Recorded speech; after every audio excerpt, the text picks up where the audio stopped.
In the previous lecture, all of you see and learn now poem The Wind and the Sea Are Calm, making the ship move smoothly over the water. The sails of the ship are motionless as there is no wind and its keel lays steady in the calm water. Because of the calmness of the sea, the waves gently passed over the Inkscape rock without moving the bell placed on it. The bell had been placed on a float upon the Inkscape rock by the abbot of Aberbrothock. During the storm, the float moved violently when the sea waves struck it thus, ringing the bell as a warning. When the Inkscape rock would be hidden due to the rise in the sea level, the sailors would hear the warning bell and steer their ship away from the dangerous rock, and would the abbot of Aberbrothock for the placing the bell.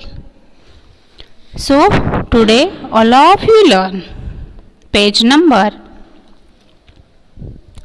our textbook page number 105. See the first stanza. Rock was hid by the surge swell.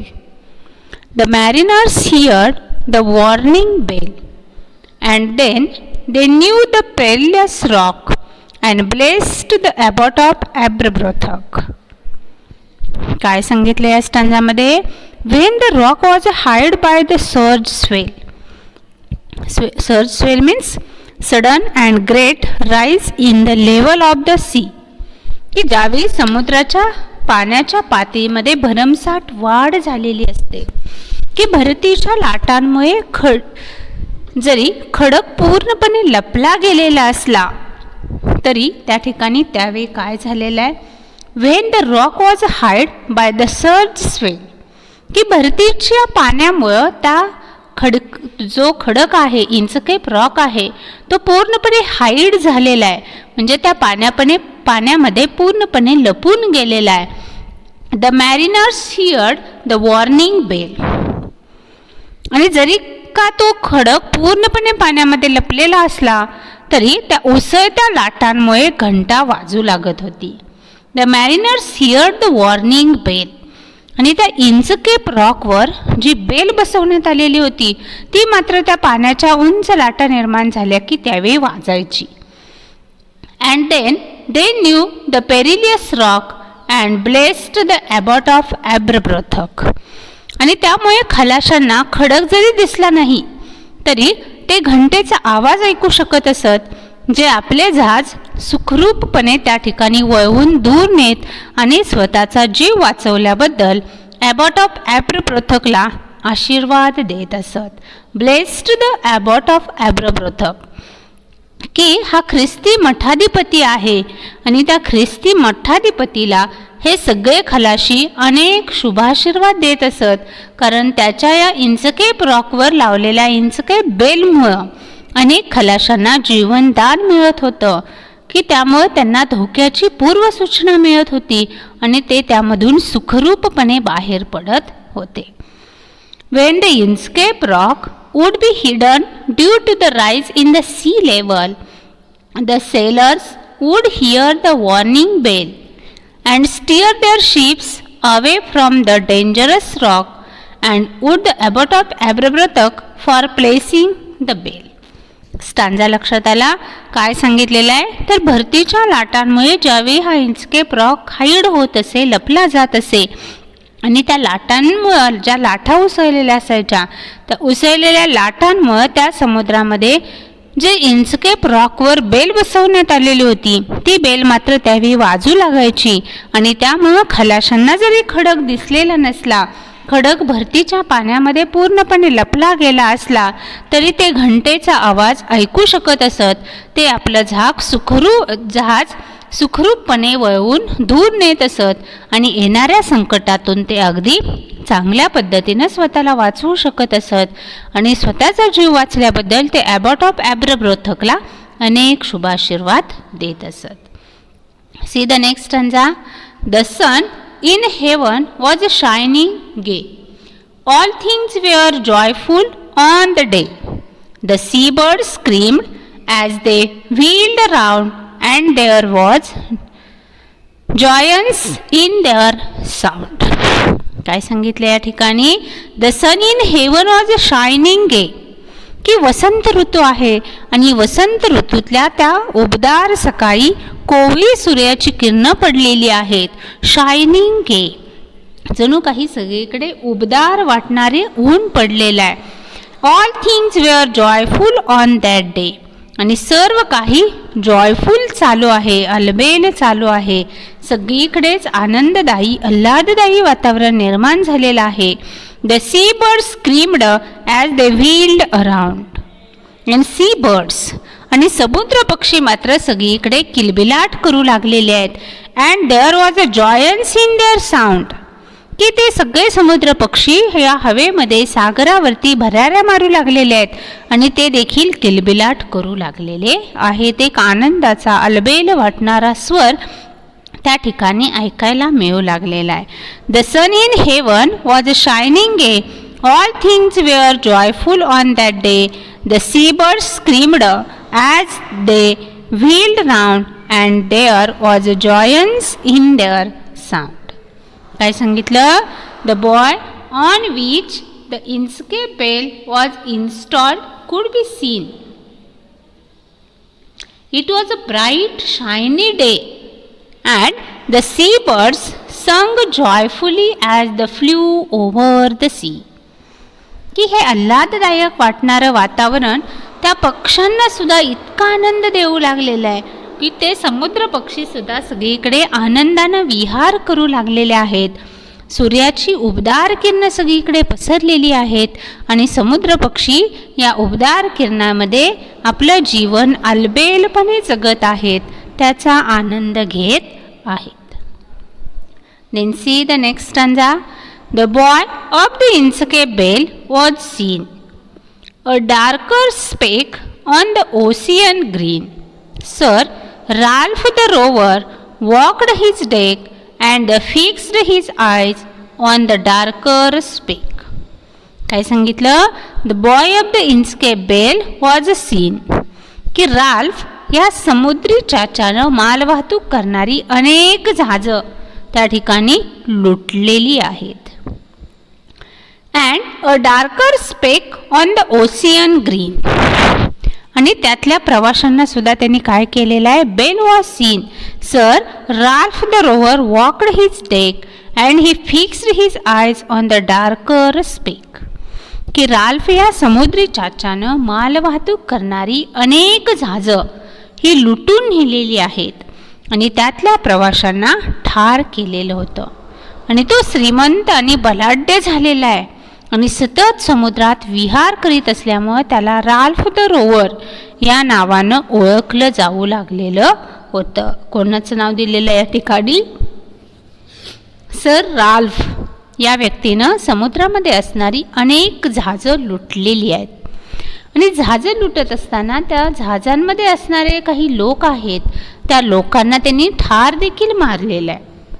आणि हा कायम समुद्रामध्ये अशा आपल्या गुणांची उधळण करत असल्यामुळं त्याला नाव काय देण्यात आलेलं आहे?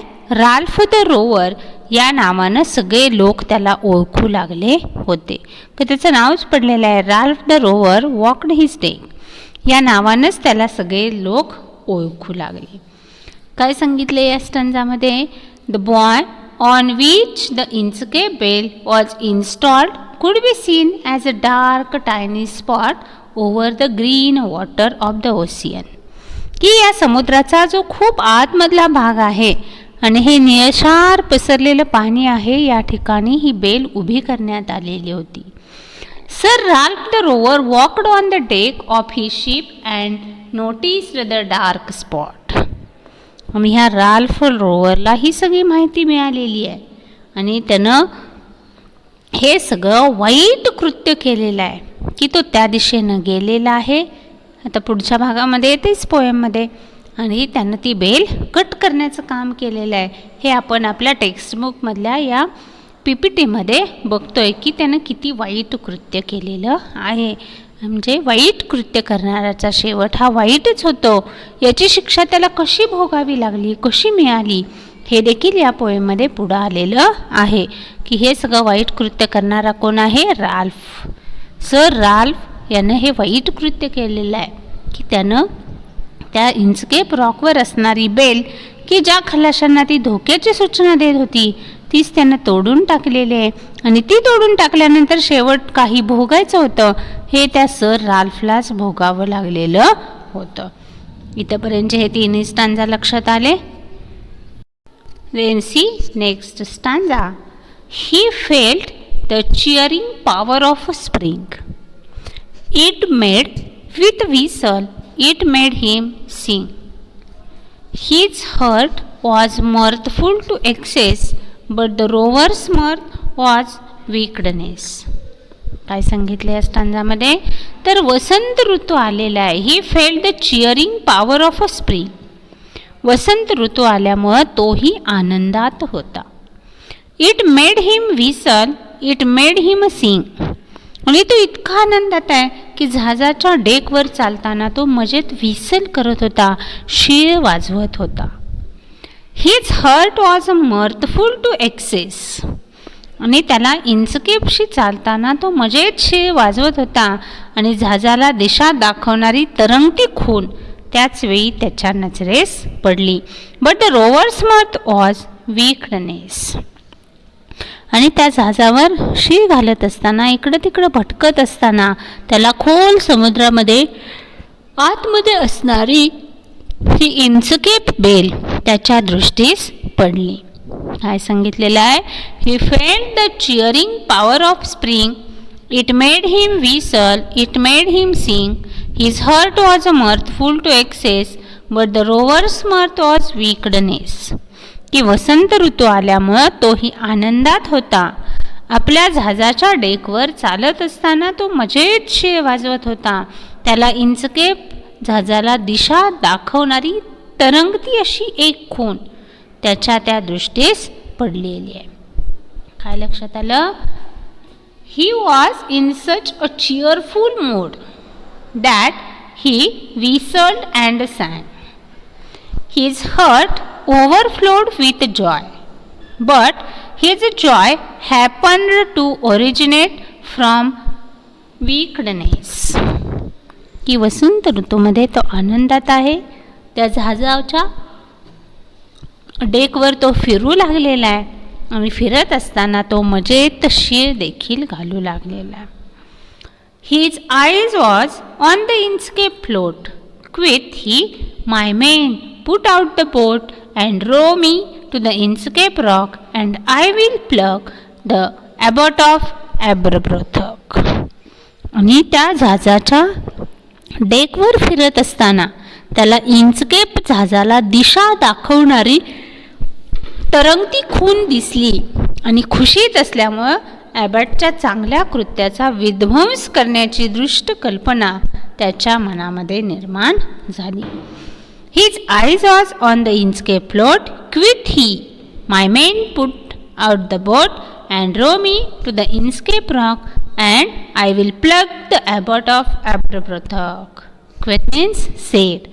आणि तो म्हणाला की त्याचा जो खलाश आहे, मरीनर आहे, त्याला त्याने सांगितलं की तू मला त्या दिशेने घेऊन चल. कारण खलाशीच्या ज्या कृतज्ञतेनं त्या भल्या माणसाविषयी बोलत होता. म्हणजे त्या माणसानं जे काही चांगलं कृत्य केलेलं आहे त्याबद्दल वाईट विचार या सर राल्फच्या मनामध्ये निर्माण झाले. काय सांगितलं? His eyes on the Inchcape flood, watching the float, he asked his men to lower a small boat from the ship and row him to the Inchcape rock so that he could destroy the work of the abbot of Aberbrothock. की हे सगळं चांगलं कृत्य केलेल्या व्यक्तीविषयी sir राल्फच्या मनामध्ये खूप वाईट विचार येऊ लागले आणि त्याच दृष्टीनं त्यानं हे वाईट कृत्य करायला सुरुवात केली.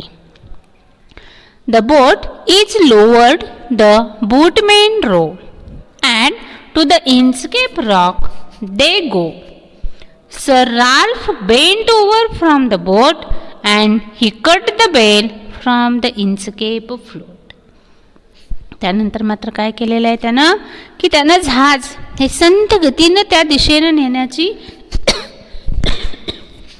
त्या मरीनरला आदेश दिलेला आहे आणि त्याच्या माणसांनी तरंगत्या खुणेपाशी जहाज वळवल्याबरोबर या दुष्ट राल्फनं ती घंटा कापून टाकलेली आहे. हे आपल्या टेक्स्टबुकच्या पेजमध्ये आपल्याला फोटो दाखवलेला आहे. आणि खळखळाट करत ती घंटा तुटल्यानंतर त्या साखळीचा आवाज होत कुठं पडलेली आहे? पाण्यामध्ये पडलेली आहे. The boat is lowered the boatman row, की त्या बोटमॅननं त्या मॅरिनरनं संत गतीनं बोट त्या दिशेनं नेली. And to the Inchcape rock they go, Inchcape रॉकच्या दिशेने ते गेले. Sir Ralph bent over from the boat, आणि हा सर राल्फ देखील त्या बोटच्या दिशेनं गेलेला आहे. त्या इंचकेप रॉकच्या दिशेनं त्यानं बोट न्यायला सांगितली. And he cut the bell from the Inchcape float, आणि त्या इंचकेप रॉकवर उभी करण्यात आलेली जी बेल आहे ती खाळ करून त्यानं तोडून टाकली. तोडल्याबरोबर खळखळाट असा आवाज त्या साखळीचा येऊ लागला. The crew lowered the boat and the boatmen rowed the boat towards the Inchcape Rock. Once there, Sir Ralph bent over and cut the bale of the float. की वाईट कृत्य या ठिकाणी या सर राल्फ यांनी केलेलं दिसून येतं. की त्या ठिकाणची ती जी बेल होती ती सगळ्या खलाशांना धोक्याची सूचना अगोदरच देत होती आणि यानं तीच तोडून टाकली. म्हणजे येणाऱ्या खलाशांना त्या ठिकाणी कोणतीही त्यानंतर धोक्याची सूचना मिळणार नव्हती. Down sunk the bell with a gurgling sound. The bubbles rose and burst around. Quit, Sir Ralph, the next who comes to the rock, don't blaze the abbot of Aberbrothock. आणि घंटा कापून टाकल्यानंतर गर्गलिंग साऊंड, खळखळ खळखळ त्या साखीचा आवाज करत ती घंटा पाण्यामध्ये पडलेली आहे. And down sunk the bell, ती कापल्याबरोबर घंटा पाण्यामध्ये पडली. तिचा खळखळ आवाज आला. The bubbles rose and burst around, ती घंटा पाण्यामध्ये पडल्याबरोबर त्या पाण्यामधून वर बुडबुड्यांची निर्मिती झालेली आहे. बबल्स आलेले आहेत छोटे छोटे. आपल्याला सगळ्यांना माहिती आहे पाण्यामध्ये आपण खडा जरी टाकला तरी छोटे छोटे बबल्स हे पाण्याच्या वरती आलेले आपणाला दिसून येतात. आणि असे छोटे छोटे बबल्स त्या पाण्यावर आले. अँड ब्रस्ट अराउंड, आणि ते बबल्स पाण्यावर येऊन ब्रस्टसुद्धा झाले, फुटलेले सुद्धा होते. Quick sir Ralph, the next who comes to the rock won't bless the abbot of Aberbrothock. आणि हे वाईट कृत्य त्याने का केलं तर आता येणाऱ्या जहाज इंचकेप खडकाजवळ धडकलं आणि बुडाले तर त्या ॲबॉट ऑफ ॲब्रब्रोथकचे कुठलेही लोक आभार मानणार नाहीत. की आत्तापर्यंत सगळे लोक त्या ॲबॉट ऑफ ॲब्रब्रोथकला ब्लेस करत होते, आशीर्वाद देत होते. आता मात्र ती घंटाच तोडून टाकली तर कुणीही त्या ॲबॉट ऑफ ॲब्रब्रोथकचं नाव काढणार नाही किंवा त्याला आशीर्वादही देणार नाही. या वाईट हेतूनं, वाईट विचारानं सर राल्फ रोवर यांनी हे काम केलेलं होतं. काय सांगितलं या ठिकाणी? Down sunk the bell with a gurgling sound, the bubbles rose and burst around. Quoth sir Ralph the rover, the next who comes to the rock won't bless the abbot of Aberbrothok. As the bell sank into the sea, bubbles rose and burst on the surface of the water. Sir Ralph commented that the next ship that came near the Inchcape Rock would not bless the abbot of Aberbrothock as the bell that guarded the sea, fears is no longer there, no on the float. की आता जर या ठिकाणी येणारे जे खलाशी आहेत या खलाशांना धोक्याची पूर्वसूचना मिळणारच नाही. बेलच कट करून टाकलेले, आता बेलच वाजणार नाही. त्यामुळे येणारे सगळे खलाशी काय होणार आहेत, त्या खडकावर देखील जाऊन आदळतील, कोणाचा त्या ठिकाणी डेड होईल आणि त्यानंतर मात्र या ॲबॉट ऑफ ॲब्रब्रोथकला म्हणजे ख्रिस्ती धर्माच्या मठाधिपतीला कुणीही आशीर्वाद देणार नाही. या वाईट हेतूनं, या वाईट भावनेनं सर राल्फ रोवर यांनी हे काम केलेलं दिसून येतं की ॲबॉट ऑफ ॲब्रब्रोथकचं कौतुक कुणीही करायला नको किंवा ॲबॉट ऑफ ॲब्रब्रोथकला कुणीही आशीर्वाद द्यायला नकोत. हा एवढीच भावना, एवढीच वाईट विचार यावेळी त्यांनी आपल्या स्वतःच्या डोक्यामध्ये ठेवलेला दिसून येतो. इथपर्यंतचा पोएमचा भाग समजला, लक्षात आलेला असेल.